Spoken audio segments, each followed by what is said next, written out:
Hello students, this is CA Jaimy Jayan. I am a practicing chartered accountant and taking classes for CA for the last 6 years. CA Final Paper 5 SCMPE അല്ലെങ്കിൽ Strategic Cost Management and Performance Evaluation. ഈ ഒരു സബ്ജക്റ്റിനെ കുറിച്ച് ഒരു brief ഇൻട്രഡക്ഷനും അതിലെ important ആയിട്ടുള്ള ഒരു topic divisional transfer price. ഈ ഏരിയയിൽ ഒരു ബേസിക് കോൺസെപ്റ്റുമാണ് കഴിഞ്ഞ വീഡിയോയിൽ നമ്മൾ കണ്ടത്.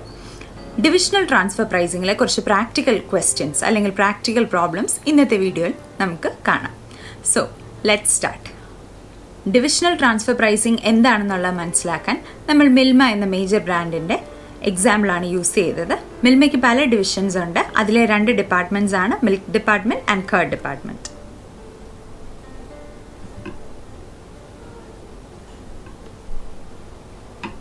കർഡ് ഡിപ്പാർട്ട്മെൻറ്റിന് മിൽക്കിൻ്റെ റിക്വയർമെൻ്റ് ഉണ്ടെങ്കിൽ it can ask the milk department to transfer so much quantity of milk to the curd department.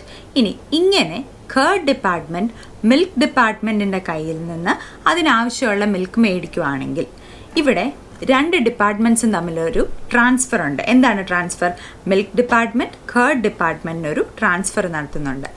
ഈ നടത്തുന്ന ട്രാൻസ്ഫർ ഏത് പ്രൈസിലാണോ ഇഫക്റ്റ് ചെയ്യുന്നത് ആ പ്രൈസിന് നമ്മൾ പറയുന്ന പേരാണ് ട്രാൻസ്ഫർ പ്രൈസ് അല്ലെങ്കിൽ ഡിവിഷണൽ ട്രാൻസ്ഫർ പ്രൈസ്.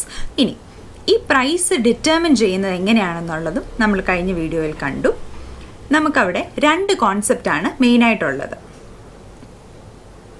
ഒന്ന് minimum transfer price, other one is maximum transfer price. എന്താണ് minimum transfer price? What is the minimum price in which the transfer can be effected? Maximum transfer price എന്ന് പറഞ്ഞാൽ what is the maximum price in which the transfer can be effected. ഇനി ഈ minimum transfer price maximum transfer price എന്ന് പറയുമ്പോൾ ഒരു transferor division, അതായത് ആരാണോ transfer ചെയ്യുന്നത് അയാളാണ് ട്രാൻസ്ഫറർ ഡിവിഷൻ. നമ്മുടെ എക്സാമ്പിളിൽ ദാറ്റ് ഇസ് മിൽക്ക് ഡിപ്പാർട്ട്മെൻറ്റ്. ഒരു ട്രാൻസ്ഫറർ ഡിവിഷൻ എപ്പോഴും ആഗ്രഹിക്കുന്നത് പ്രൈസ് മാക്സിമം വെക്കണം എന്നുള്ളതാണ്. Because it will earn more profits. Whereas ഒരു റിസീവിംഗ് ഡിപ്പാർട്ട്മെൻറ്റ് അല്ലെങ്കിൽ ട്രാൻസ്ഫറി ഡിപ്പാർട്ട്മെൻറ്റ് എപ്പോഴും നോക്കുന്നത് എന്താണ്? What is the lowest price that it can get, because this price is its cost. അപ്പോൾ കോസ്റ്റ് എപ്പോഴും കുറയ്ക്കാനാണ് ഈ പറയുന്ന റിസീവിംഗ് ഡിപ്പാർട്ട്മെൻറ്റ് അല്ലെങ്കിൽ ട്രാൻസ്ഫറി ഡിപ്പാർട്ട്മെൻറ്റ് നോക്കുന്നത്. അങ്ങനെ ഈ 2 ഡിപ്പാർട്ട്മെൻറ്റ്സിനും എഗ്രിയബിൾ ആയിട്ട് നമ്മൾ എത്തുന്ന പ്രൈസാണ് നെഗോഷിയേറ്റഡ് ട്രാൻസ്ഫർ പ്രൈസ് എന്ന് പറയുന്നത്. ആ പ്രൈസിലായിരിക്കും ട്രാൻസ്ഫർ അൾട്ടിമേറ്റ്ലി ഇഫക്റ്റ് ആവുന്നത്. ഈ നെഗോഷിയേറ്റഡ് പ്രൈസ് കണ്ടുപിടിക്കാനാണ് നമുക്ക് minimum transfer price and maximum transfer price എന്നുള്ള കോൺസെപ്റ്റ് റെലവൻ്റ് ആയിട്ട് വരുന്നത്. What is minimum transfer price? It is the minimum price at which it can be transferred. Maximum transfer price is the maximum price at which transfer can be effected. ഇനി ഇതിന് നമുക്ക് 3 possible scenarios ഉണ്ട്. ഒന്നാമത്തെ situation, കമ്പനിയുടെ കയ്യിൽ ഇഷ്ടംപോലെ spare capacity ഉണ്ട്. ആ കപ്പാസിറ്റിന്ന് എന്ത് മീറ്റ് ചെയ്യാം? ഈ ഇൻറ്റേർണൽ ഡിപ്പാർട്ട്മെൻറ്റിൻ്റെ ഡിമാൻഡ് മീറ്റ് ചെയ്യാൻ പറ്റും. അങ്ങനത്തെ സാഹചര്യത്തിൽ എത്രയാണോ നമ്മുടെ ട്രാൻസ്ഫർ ഡിപ്പാർട്ട്മെൻറ്റിന് കോസ്റ്റ് വരുന്നത് ആ കോസ്റ്റ് മാത്രമേ അവർ എന്ത് ചെയ്യത്തുള്ളൂ? റിക്കവർ ചെയ്യുന്നുള്ളൂ ആസ് എ മിനിമം പ്രൈസ്. അതാണ് minimum transfer price is at cost എന്ന് നമ്മൾ പറയുന്നത്. ഇനി മാക്സിമം ട്രാൻസ്ഫർ പ്രൈസ് എപ്പോഴും എന്തായിരിക്കും? സെല്ലിംഗ് പ്രൈസ് ആയിരിക്കും maximum transfer price.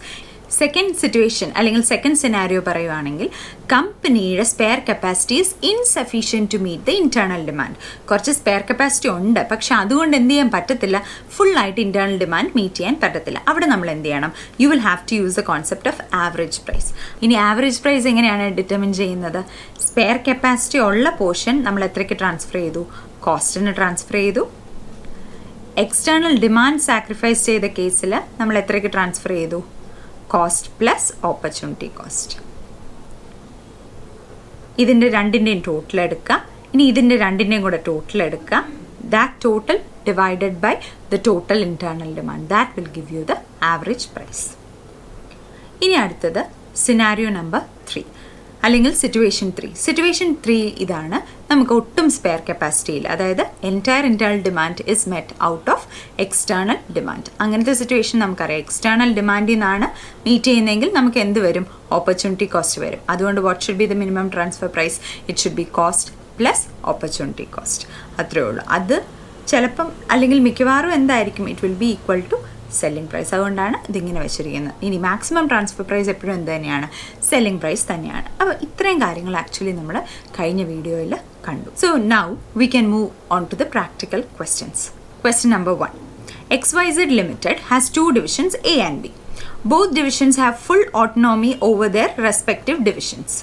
Ini Division A produces product P and Division B produces Q. Okay, അപ്പം നമുക്കത് ആദ്യം ഒന്ന് എഴുതാം. ഡിവിഷൻ എയും ബിയും, ഈ ഓരോ ഡിവിഷനും ഉണ്ടാക്കുന്ന പ്രോഡക്ട്സ് എന്തൊക്കെയാണ്? പിയും ക്യൂവും. Okay, so this much is clear. അടുത്തത്, product P may be used for producing product Q with little alterations. അതായത് ഡിവിഷൻ എയുടെ പ്രോഡക്റ്റ് ആണ് product P.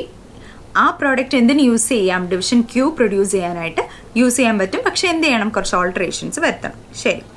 Division A provides the following information. Demand of product P in external market 18,000 units at ₹30 per unit. അപ്പോൾ നമ്മുടെ product പിയുടെ demand എത്രയാണ്? It is 18,000 units.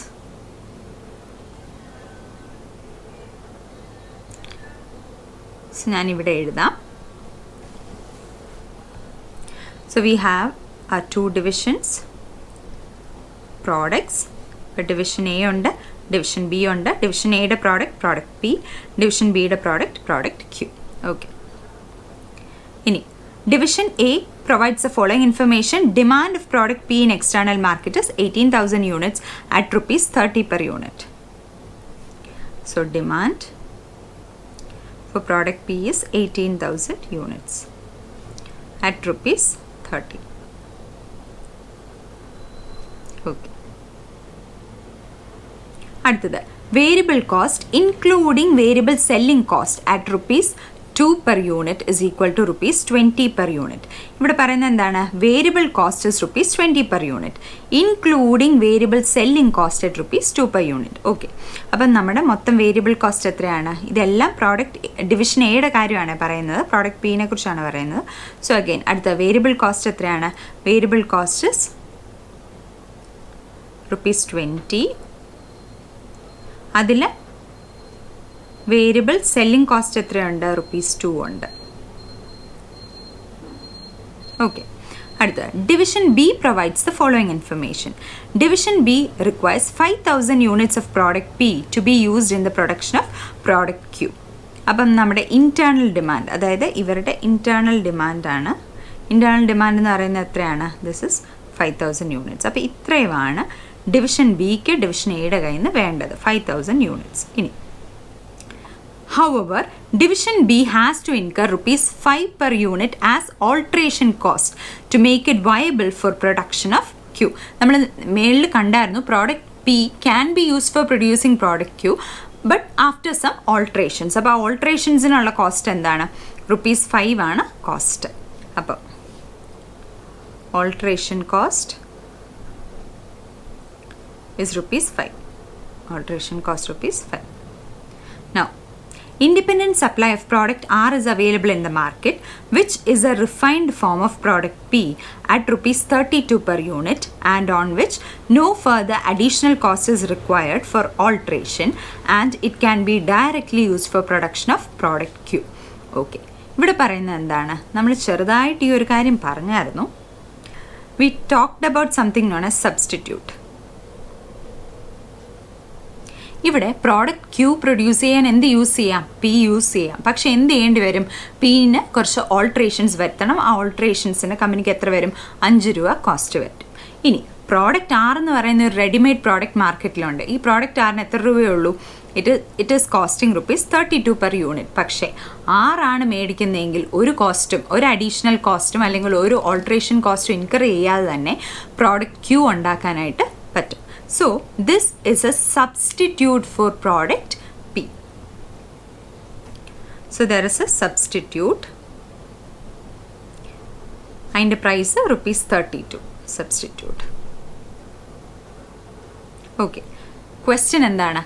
Calculate minimum and maximum transfer prices for the below cases. 1.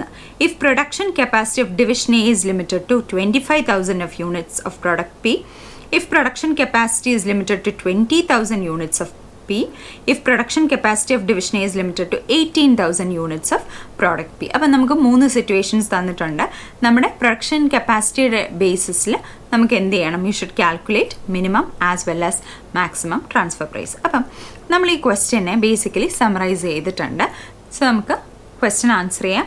So we'll start with the first part. Situation number 1, where production capacity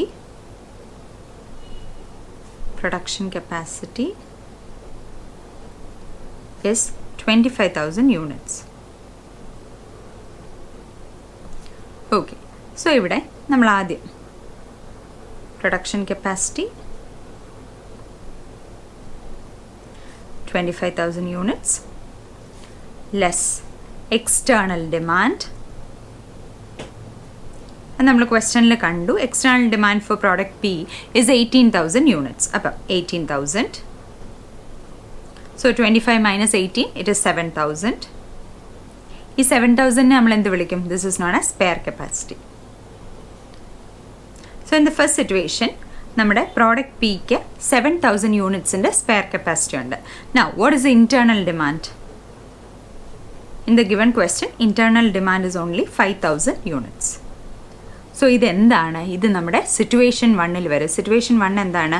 U can meet the internal demand fully out of your spare capacity. ഇനി spare capacity എന്നാണ് നമ്മൾ internal demand meet ചെയ്യുന്നതെങ്കിൽ നമ്മൾ പഠിച്ചു what is the minimum transfer price? Minimum transfer price is cost to the transferor department. Cost to the transferor department. ഇവിടെ transferor department ആരാണ്? Department P ആണ് transferor department. ഇവിടെ transferor department ആരാണ്? Division A ആണ് transferor department. Okay, ഇനി നമ്മൾ summarise ചെയ്ത് എഴുതിയിട്ടുണ്ടായിരുന്നു what is the cost of transferor department. അത് നമുക്കൊന്ന് നോക്കാം. ഓക്കെ, ഇവിടെയാണ് നമ്മൾ സമറൈസ് ചെയ്തിരിക്കുന്നത്. Division A, product P, 18,000 external demand at ₹30 per unit. Variable cost is ₹20, of which variable selling cost is ₹2. Okay. Variable cost is ₹20 per unit. ഇനി ഈ variable കോസ്റ്റിൻ്റെ കൊടുത്ത് ഒരു അഡ്ജസ്റ്റ്മെൻറ്റ് നമുക്ക് തന്നിട്ടുണ്ട്. Variable selling cost is ₹2 per unit. Now what is this variable selling cost? Sales വരുമ്പോൾ നമുക്ക് incur ആവുന്ന കോസ്റ്റാണ് variable selling cost. അത് എപ്പോഴേ ഉള്ളൂ? സെയിൽസ് ഉണ്ടെങ്കിൽ മാത്രമേ വേരിയബിൾ സെല്ലിംഗ് കോസ്റ്റ് വരത്തുള്ളൂ. സെയിൽസ് ഇല്ലെങ്കിൽ ഈ പറയുന്ന കോസ്റ്റ് നമുക്ക് ഇൻകർ ആവത്തില്ല. നമ്മുടെ ക്വസ്റ്റ്യനിൽ ഇൻറ്റേർണൽ ട്രാൻസ്ഫർ ആണ് നടക്കുന്നത്. ഒരു ഡിപ്പാർട്ട്മെൻറ്റിൽ നിന്ന് വേറൊരു ഡിപ്പാർട്ട്മെൻറ്റിലോട്ട് ട്രാൻസ്ഫർ നടക്കുന്നു. അവിടെ ഒരു എക്സ്റ്റേണൽ സെയിൽസ് ഇഫക്റ്റ് ആവുന്നില്ല. അതുകൊണ്ട് തന്നെ എന്ത് ഇൻകർ ആവില്ല? വേരിയബിൾ സെല്ലിംഗ് കോസ്റ്റ് ഇൻകർ ആവത്തില്ല. So while determining the cost to the transferor department എന്ത് ചെയ്യണം? ഈ വേരിയബിൾ കോസ്റ്റ് നമ്മൾ എന്ത് കുറയ്ക്കണം? വേരിയബിൾ സെല്ലിംഗ് കോസ്റ്റ് ആയിട്ടുള്ള ₹2 per unit റെഡ്യൂസ് ചെയ്യണം. which means what is your cost? അല്ലെങ്കിൽ what is the cost to the transferor department? Cost to the transferor department, that is department A. Cost to department A is only ₹18 per unit. So in this case, the minimum transfer price will be ₹18 per unit. അടുത്ത നമുക്ക് നോക്കേണ്ടത് maximum transfer price ആണ്. Maximum transfer price നമ്മൾ പറഞ്ഞു എന്താണ്? Market price അല്ലെങ്കിൽ selling price തന്നെയാണ് maximum transfer price. പക്ഷേ ഈ ക്വസ്റ്റ്യനിൽ നമുക്കൊരു അഡ്ജസ്റ്റ്മെൻറ്റ് തന്നിട്ടുണ്ട് regarding a substitute. So maximum transfer price ഒരു സബ്സ്റ്റിറ്റ്യൂട്ട് ഉണ്ടെങ്കിൽ എങ്ങനെ കണ്ടുപിടിക്കാം എന്നുള്ളത് നമുക്കൊന്ന് നോക്കാം.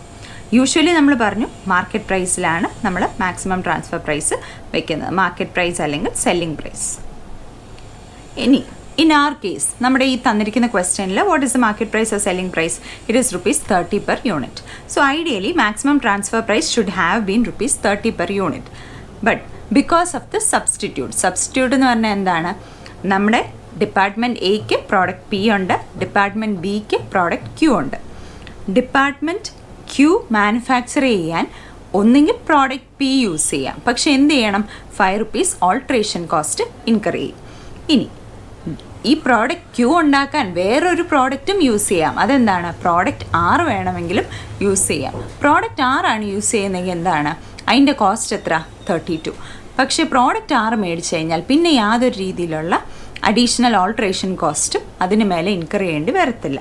ഇനി ഒരു ട്രാൻസ്ഫർ പ്രൈസ് ഡിറ്റർമിൻ ചെയ്യുമ്പോൾ നമുക്കറിയാം, since departments are profit centred, departments എല്ലാം പ്രോഫിറ്റ് സെൻറ്റേഡ് ആണ് എന്നുള്ളതുകൊണ്ട് തന്നെ നമ്മുടെ ഡിപ്പാർട്ട്മെൻറ്റ് എ ആഗ്രഹിക്കുന്നത് പ്രൈസ് കൂടിയിരിക്കണം എന്നാണ്, ഡിപ്പാർട്ട്മെൻറ്റ് ബി ആഗ്രഹിക്കുന്നത് പ്രൈസ് കുറഞ്ഞിരിക്കണം എന്നാണ്. അതുകൊണ്ട് തന്നെ നമ്മൾ എയുടെ കേസിൽ നോക്കുമ്പോൾ അവർക്ക് മാക്സിമം ട്രാൻസ്ഫർ പ്രൈസ് എത്ര വയ്ക്കാനായിരിക്കും ആഗ്രഹം? 30 വയ്ക്കാനായിരിക്കും ആഗ്രഹം. ഇനി ഡിപ്പാർട്ട്മെൻറ്റ് ബിയുടെ പോയിൻ്റ് ഓഫ് വ്യൂ നമ്മൾ ആലോചിക്കുക. ഡിപ്പാർട്ട്മെൻറ്റ് എ ഡിപ്പാർട്ട്മെൻറ്റ് ബിക്ക് ₹30 ട്രാൻസ്ഫർ ചെയ്തു. അപ്പോൾ ഡിപ്പാർട്ട്മെൻറ്റ് ബിയുടെ cost of product P, cost of product P എന്ന് പറയുന്നത് ₹30. ഇനി ഇതിന് മേലെ ഇവർ എന്ത് ഇൻകർ ചെയ്യേണ്ടി വരും? ഓൾട്രേഷൻ കോസ്റ്റ് ഇൻകർ ചെയ്യണം. ഓൾട്രേഷൻ കോസ്റ്റ് ഇൻകർ ചെയ്യണം. എത്ര alteration cost? It is ₹5 per unit. അപ്പം 30ക്ക് പർച്ചേസ് ചെയ്തു, അതിന് മേലെ 5 രൂപ ഓൾട്രേഷൻ കോസ്റ്റോടെ ഇൻകർ ചെയ്യുമ്പോൾ what is the total cost of product Q? Total cost of product Q, product Q ഉണ്ടാക്കാൻ വരുന്ന മൊത്തം കോസ്റ്റ് എത്രയാവും? It is ₹35. ഇനി ഡിപ്പാർട്ട്മെൻറ്റ് ബി എന്താ ആലോചിക്കും? ഞാൻ എയുടെ കയ്യിൽ നിന്ന് മേടിച്ചാൽ 30ക്ക് മേടിക്കുന്നു, 5 രൂപ ഓൾട്രേഷൻ കോസ്റ്റ് ഇൻകർ ചെയ്യുന്നു. In total I will have to spend ₹35. Whereas ഞാൻ പ്രോഡക്റ്റ് 6 മാർക്കറ്റിൽ നിന്ന് മേടിച്ചാൽ ആ സബ്സ്റ്റിറ്റ്യൂട്ട് ആണ് ഞാൻ മേടിക്കുന്നതെങ്കിൽ എനിക്ക് എത്ര പേയ്യേണ്ടി വരത്തുള്ളൂ? ₹32 മാത്രമേ ഇൻകർ ആവത്തുള്ളൂ. സോ പ്രോഫിറ്റ് സെൻറ്റേർഡ് ആയിട്ടുള്ള ഡിപ്പാർട്ട്മെൻറ്റ് ബി എന്ത് പറയും? I will purchase this product R from market. എനിക്ക് എന്ത് വേണ്ട? പ്രോഡക്റ്റ് പി വേണ്ട എന്നാര് പറയും? ഡിപ്പാർട്ട്മെൻറ്റ് ബി പറയും. അതുകൊണ്ട് യാതൊരു കാരണവശാലും നമ്മുടെ ഡിപ്പാർട്ട്മെൻറ്റ് എക്ക് 30 എന്ന് പറഞ്ഞ പ്രൈസ് ഫിക്സ് ചെയ്യാൻ പറ്റത്തില്ല. കാരണം 30 ഫിക്സ് ചെയ്താൽ ഡിപ്പാർട്ട്മെൻറ്റ് ബി എന്ത് ചെയ്യും? നമ്മുടെ ട്രാൻസ്ഫർ വേണ്ടെന്ന് പറയും. They will go and purchase this product R at ₹32. So wherever there is a substitute product, maximum transfer price will be calculated as following. Maximum transfer price will be lower of 1 market price, which is in our case ₹30, or cost of substitute minus alteration cost. നമ്മുടെ കേസിൽ cost of substitute is ₹32 minus what is alteration cost? Alteration cost is ₹5 which is equal to ₹27. ഇനി ഇത് രണ്ടും നോക്കുമ്പോൾ which ever is less എന്ന് പറയുമ്പോൾ ഏതാണ് കുറവ്? 27 ആയിരിക്കും കുറവ്. അതുകൊണ്ട് ഈ ഒരു കേസിൽ ഡിപ്പാർട്ട്മെൻറ്റ് എ ഡിപ്പാർട്ട്മെൻറ്റ് ബിക്ക് ഏത് പ്രൈസിൽ ട്രാൻസ്ഫർ ചെയ്യും, അല്ലെങ്കിൽ മാക്സിമം ട്രാൻസ്ഫർ പ്രൈസ് എത്ര ഫിക്സ് ചെയ്യും? Maximum transfer price will be fixed at ₹27. ഇനി 27ൽ എ ബിക്ക് ട്രാൻസ്ഫർ ചെയ്യുമ്പോൾ ബീനെ സംബന്ധിച്ചിടത്തോളം എന്താണ് പൊസിഷൻ? 27ന് ട്രാൻസ്ഫർ ചെയ്തു, 27ൻ്റെ കൂടെ 5 രൂപ ഓൾട്രേഷൻ കോസ്റ്റും കൂടെ ആകുമ്പോൾ their total cost will be 32, which is the same cost even if the buy product R. അതുകൊണ്ട് ഇവർക്കിത് രണ്ടും ഒരുപോലെയാണ്. So they will naturally prefer buying from department A rather than buying product R from the market. So this is how minimum transfer price and maximum transfer price is determined in the given question when production capacity is 25,000 units. അപ്പം ഈ maximum transfer പ്രൈസിൽ മാത്രം നമ്മളൊരു പുതിയ കാര്യം കൂടെ പഠിച്ചു, അത് പ്രത്യേകം ശ്രദ്ധിച്ചോളുക. സബ്സ്റ്റിറ്റ്യൂട്ട് പ്രോഡക്റ്റ് ഉണ്ടെങ്കിൽ മാക്സിമം ട്രാൻസ്ഫർ പ്രൈസ് എന്ന് പറയുന്നത് എന്തായിരിക്കും? It will B lower of market price or cost of substitute minus alteration cost. This is how the transfer price, maximum transfer price is determined. So with this, നമ്മുടെ first പാർട്ടിൽ minimum transfer price and maximum transfer പ്രൈസിൻ്റെ computation നിങ്ങൾക്ക് എല്ലാവർക്കും clear ആണെന്ന് വിശ്വസിക്കുന്നു. Second situation എന്താണ്? Production capacity is limited to 20,000 units. So അപ്പോൾ അടുത്തത് അത് നോക്കാം. Situation number 2. ആദ്യം production capacity is 20,000 units less external demand. അതിന് ചേഞ്ച് ഒന്നും തന്നിട്ടില്ല, എത്ര തന്നെയാണ് 18,000 units. So what is spare capacity? Spare capacity is 5,000 units.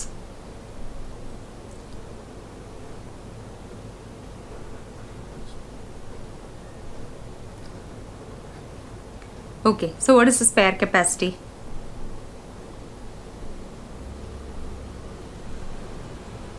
Spare capacity എന്ന് പറയുന്നത് 2000 units. ഇനി internal demand എത്രയാണ്? Internal demand is 5000 units. Which means ഇവിടെ എൻ്റെ ഇൻറ്റേർണൽ ഡിമാൻഡ് മീറ്റ് ചെയ്യാനായിട്ട് എനിക്ക് എന്ത് തികയത്തില്ല? സ്പെയർ കപ്പാസിറ്റി തികയത്തില്ല. സോ ഇവിടെ നമുക്ക് എന്ത് കണ്ടുപിടിക്കേണ്ടി വരും? You will have to find out average transfer price. Okay, average transfer പ്രൈസിൻ്റെ കാര്യം നമുക്കിവിടെ വരും. ഓക്കെ, സോ അപ്പോൾ അതിൽ ഒന്നാമത് സ്പെയർ കപ്പാസിറ്റിയിൽ നമുക്ക് എത്രയുണ്ട്? You have 2000 units. ഈ സ്പെയർ കപ്പാസിറ്റിയിലുള്ള 2000 യൂണിറ്റ്സ് നമ്മൾ എത്രയ്ക്കാണ് ട്രാൻസ്ഫർ ചെയ്യുന്നത്? It should be transferred at cost. What is the cost? നമുക്കറിയാം വേരിയബിൾ കോസ്റ്റ് 20 ആണ്. പക്ഷേ നമുക്കതിൽ എന്തുണ്ട്? 2 രൂപ വേരിയബിൾ സെല്ലിംഗ് കോസ്റ്റ് ആണ്. അതുകൊണ്ട് അതോടെ കുറച്ചിട്ട് 20 - 2 ₹80. നമ്മൾ നേരത്തെ പാർട്ടി ചെയ്ത പോലെ തന്നെ ₹80. This is the cost. അതുകൊണ്ട് 2000 യൂണിറ്റ്സിനെ നമുക്ക് ₹80 ട്രാൻസ്ഫർ ചെയ്യാം. Which means the total is ₹36,000. ഇനി അടുത്തത് സെക്കൻഡ് പോർഷൻ, ബാലൻസ് 3000 യൂണിറ്റ്സ് എവിടെ നിന്ന് മീറ്റ് ചെയ്യണം? എക്സ്റ്റേണൽ ഡിമാൻഡ് സാക്രിഫൈസ് ചെയ്യണം. External demand sacrificed. ഇനി എക്സ്റ്റേണൽ ഡിമാൻഡ് സാക്രിഫൈസ് ചെയ്യേണ്ടി വരുന്നത് 3000 യൂണിറ്റ്സ് ആണ്. At what price? At cost plus opportunity cost. Cost is ₹18 plus what is opportunity cost? അത് നമുക്കൊന്ന് കാൽക്കുലേറ്റ് ചെയ്യാം.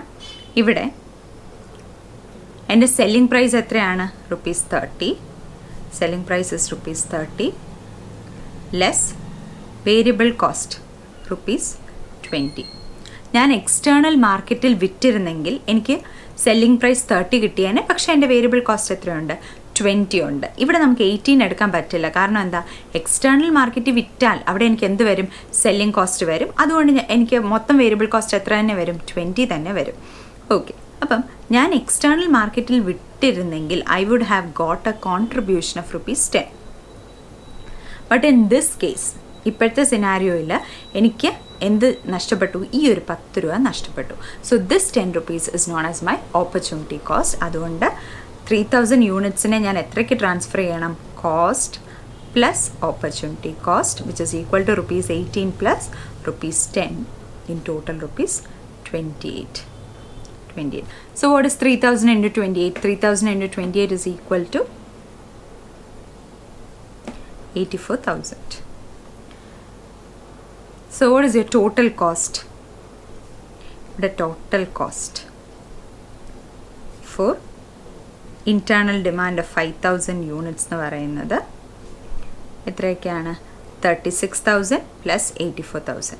36,000 plus 84,000 which is equal to rupees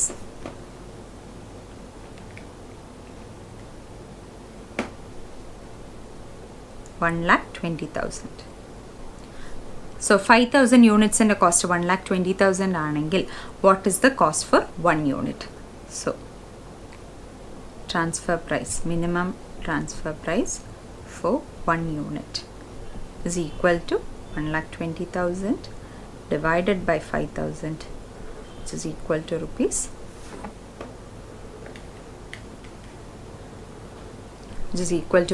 24. So in this case, minimum transfer price will be rupees 24.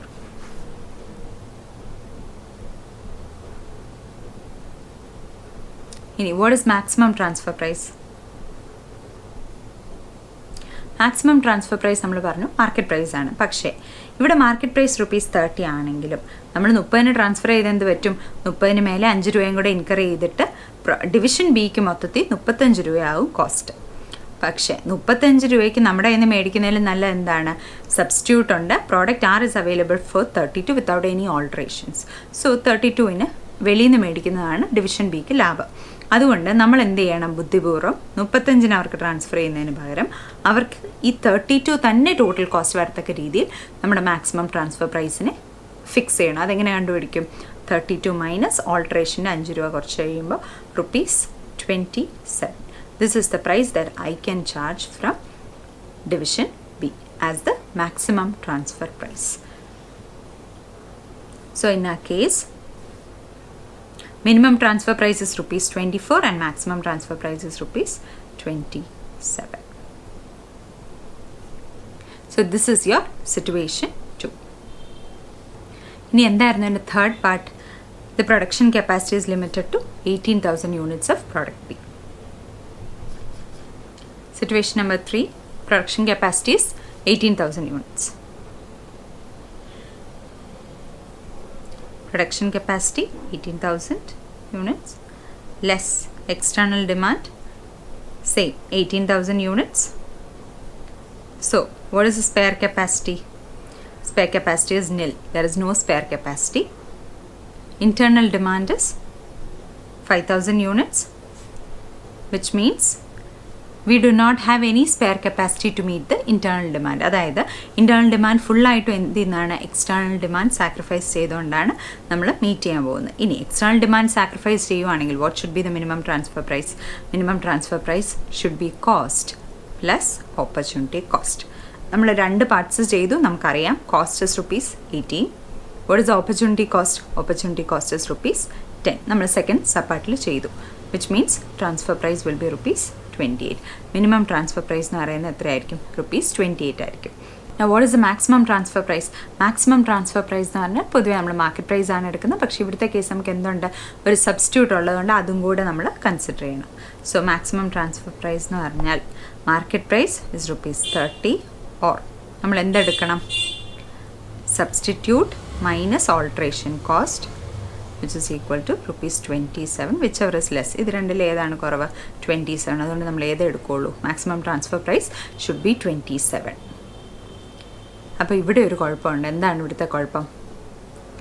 ഇവിടെ minimum transfer price എത്രയാണ് minimum transfer price? It is 28. But whereas what is the maximum transfer price? maximum transfer price is rupees 27. അങ്ങനെ വരാൻ പറ്റുമോ? Minimum 28 maximum 27 വെക്കാൻ പറ്റുമോ? പറ്റത്തില്ല. Which means that in this situation the negotiation is actually not possible. Transfer department എന്ത് വന്നാലും 28ലും കുറഞ്ഞൊരു പ്രൈസിൽ കൊടുക്കാൻ പറ്റില്ല. വേറെ ട്രാൻസ്ഫർ ഡിപ്പാർട്ട്മെൻറ്റിന് എന്ത് വന്നാലും 27 മേലെയോട്ട് മേടിക്കാനും പറ്റത്തില്ല. Which means that in this situation a negotiated transfer price is not possible. ഇവിടെ ട്രാൻസ്ഫർ രണ്ടുപേര് എഗ്രിയബിൾ ആയിട്ടുള്ള ഒരു പ്രൈസിൽ ട്രാൻസ്ഫർ ചെയ്യുക എന്നുള്ളത് it is not possible. whereas in the other two situations it is possible. So I hope that the solution for this problem is clear. Minimum transfer പ്രൈസും maximum transfer price എന്താണെന്നുള്ളതും അതിൻ്റെ calculation എങ്ങനെയാണെന്നുള്ളതും നിങ്ങൾക്കിപ്പം മനസ്സിലായി. അടുത്തതായിട്ട് limiting factor എന്താണെന്നുള്ളത് നമുക്ക് നോക്കാം.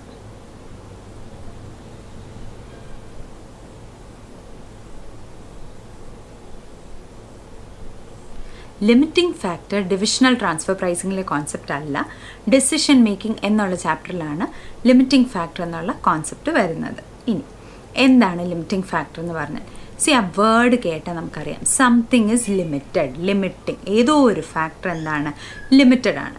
ഒരു കമ്പനിയിൽ മൊത്തം അവൈലബിൾ ആയിട്ടുള്ള labour hours, suppose 10,000 hours of labour hours മാത്രമാണ് ഒരു കമ്പനിയിൽ ഉള്ളത്. കമ്പനിക്ക് രണ്ട് പ്രോഡക്റ്റ്സ് ഉണ്ട്, product A and product B. ഇതിലേത് പ്രോഡക്റ്റ് വേണമെങ്കിലും കമ്പനിക്ക് പ്രൊഡ്യൂസ് ചെയ്യാം, പക്ഷേ മൊത്തം അവൈലബിൾ ലേബർ അവേഴ്സ് എത്രയേ ഉള്ളൂ? 10,000 ഉള്ളൂ. സോ പ്രോഡക്റ്റ് എ ആണോ പ്രോഡക്റ്റ് ബി ആണോ പ്രൊഡ്യൂസ് ചെയ്യുന്നത് കമ്പനിക്ക് മോർ പ്രോഫിറ്റബിൾ? ഇതാണ് നമ്മളിവിടെ നോക്കുന്ന ഒരു എക്സാമ്പിൾ വെച്ചിട്ട്. സപ്പോസ് പ്രോഡക്റ്റ് എയുടെ സെല്ലിംഗ് പ്രൈസ് അല്ലെങ്കിൽ സെയിൽസ് പ്രൈസ് 110 ആണെന്ന് വിചാരിക്കാം, പ്രോഡക്റ്റ് ബിയുടെ 150 ആണെന്ന് വിചാരിക്കാം. ഇനി അടുത്ത് less variable cost. Variable cost of product A 110, suppose product ബിയുടെയും വേരിയബിൾ കോസ്റ്റ് 60 തന്നെയാണെന്ന് വിചാരിക്കാം. Now what is contribution? നമുക്കറിയാം selling price minus variable cost, അതാണ് contribution. So this is 50 here. ഇവിടെ ഇത് എത്രയാണ്? 90. നമുക്ക് എപ്പോഴും എന്താ നല്ലത്? കോൺട്രിബ്യൂഷൻ കൂടിയിരിക്കുന്നതാണ് നല്ലത്. സോ നോർമലി ആണെങ്കിൽ നമ്മൾ ഏത് ചൂസ് ചെയ്യും? നമ്മൾ പറയും പ്രോഡക്റ്റ് ബി ആണ് നല്ലത്, because it has A higher contribution. ഇനി ഈ ഒരു ക്വസ്റ്റ്യനിൽ ഒരു കാര്യം പറഞ്ഞിട്ടുണ്ട്, എന്താണ്? 10,000 hours മാത്രമേ കമ്പനിയുടെ കയ്യിൽ ആകെ അവൈലബിൾ ആയിട്ടുള്ളൂ. ഇവിടെ നമ്മൾ എന്ത് നോക്കണം? Labour hours for producing product A and product B എത്രയാണെന്നുള്ളത് നോക്കുക. സപ്പോസ് പ്രോഡക്റ്റ് എ ഉണ്ടാക്കണമെങ്കിൽ 1 hour ഓഫ് ലേബറാണ് വേണ്ടതെന്ന് വിചാരിക്കുക. പ്രോഡക്റ്റ് ബിക്ക് 2 hour ഓഫ് ലേബർ വേണമെന്ന് വിചാരിക്കുക. ഒരു പ്രോഡക്റ്റ് ബി ഉണ്ടാക്കാൻ 2 മണിക്കൂർ ഓഫ് ലേബർ അവേഴ്സ് വേണം. പ്രോഡക്റ്റ് എ ആണെങ്കിലോ 1 hour ഓഫ് ലേബർ മതി എന്ന് വിചാരിക്കുക. ഇങ്ങനെയാണെങ്കിൽ now in this example we know that 10,000 hours of labor only is available, which means labor hours is the limiting factor. ഈ സാഹചര്യത്തിൽ നമ്മൾ എന്ത് ചെയ്യണം? You should find something known as contribution per limiting factor. Contribution per limiting factor എന്ന് പറഞ്ഞാൽ എന്താ? Contribution divided by limiting factor എത്രയാണെന്നുള്ളത് കണ്ടുപിടിക്കുക. Product എയുടെ എത്രയാണ്? 50 divided by 1. Rupees 50 divided by 1 which is equal to rupees 50. Product B ഇടതോ rupees 90 divided by 2 which is equal to rupees 45. ഇനി നോക്കിക്കോളൂ ഏത് പ്രോഡക്റ്റിനാണ് contribution per limiting factor ഏറ്റവും കൂടുതൽ? പ്രോഡക്റ്റ് എയ്ക്ക് it is 50 whereas for product B it is only rupees 45. അപ്പോൾ ഏതിനാണ് കൂടുതൽ? Product എയ്ക്കാണ് കൂടുതൽ. Which means that if labor hours is a limiting factor, then in our example, the company will be more benefited if it produces product A than product B.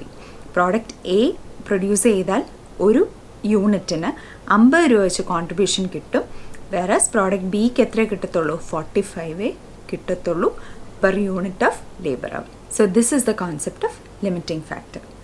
ഇനി ഇതേ ക്വസ്റ്റ്യനിൽ instead of labour hours മെറ്റീരിയലാണ് limiting factor എന്ന് വിചാരിക്കുക. Suppose കമ്പനിയുടെ കയ്യിൽ ആകെ 20,000 units of raw material മാത്രമേ അവൈലബിൾ ആയിട്ടുള്ളൂ എന്ന് വിചാരിക്കുക. 20,000 യൂണിറ്റ്സ് ഓഫ് റോ മെറ്റീരിയൽ. അങ്ങനെയാണെങ്കിൽ നമ്മൾ എന്ത് ചെയ്യണം? You should find out what is the material requirement, raw material required for each unit. Raw material per unit എത്രയാണെന്നുള്ളത് കണ്ടുപിടിക്കുക. Suppose that is 2 units for product A and 3 units for product B എന്ന് വിചാരിക്കുക. അങ്ങനെയാണ് നമ്മൾ എങ്ങനെ calculate ചെയ്യണം? മൊത്തം ഇവിടെ നമ്മൾ ആ സിറ്റുവേഷനിൽ നമ്മൾ ഇത് കൺസിഡർ ചെയ്യരുത്. ഇത് നമ്മൾ എപ്പോഴേ നോക്കത്തുള്ളൂ only when labour hours is limited. ഇനി റോ മെറ്റീരിയൽ ആണ് ലിമിറ്റഡ് എന്ന് വിചാരിക്കുക. അങ്ങനെയാണ് നമ്മൾ എന്ത് നോക്കണം? മൊത്തം contribution of product A 50. Raw material required per unit is 2. So what is contribution per limiting factor? It is equal to rupees 50 divided by 2 which is equal to rupees 25. ഇവിടെ നോക്കുവാണെങ്കിലോ rupees 90 ആണ് contribution. So rupees 90 divided by 3 അതാണ് raw material. rupees 90 divided by 3 which is equal to rupees 30. ഇനി നമ്മൾ നോക്കി ഏതാ കൂടുതൽ? എപ്പോഴും contribution കൂടി നിൽക്കണം. അതുകൊണ്ട് പ്രോഡക്റ്റ് എയിനേക്കാളും പ്രോഡക്റ്റ് ബിക്കാണ് കോൺട്രിബ്യൂഷൻ പെർ ലിമിറ്റിംഗ് ഫാക്ടർ കൂടുതൽ. സോ ഇൻ ദിസ് കേസ് ഏത് പ്രൊഡ്യൂസ് ചെയ്യുന്നതാണ് നല്ലത്? റോ മെറ്റീരിയൽ ആണ് ലിമിറ്റിംഗ് ഫാക്ടർ എങ്കിൽ it is better to produce product B.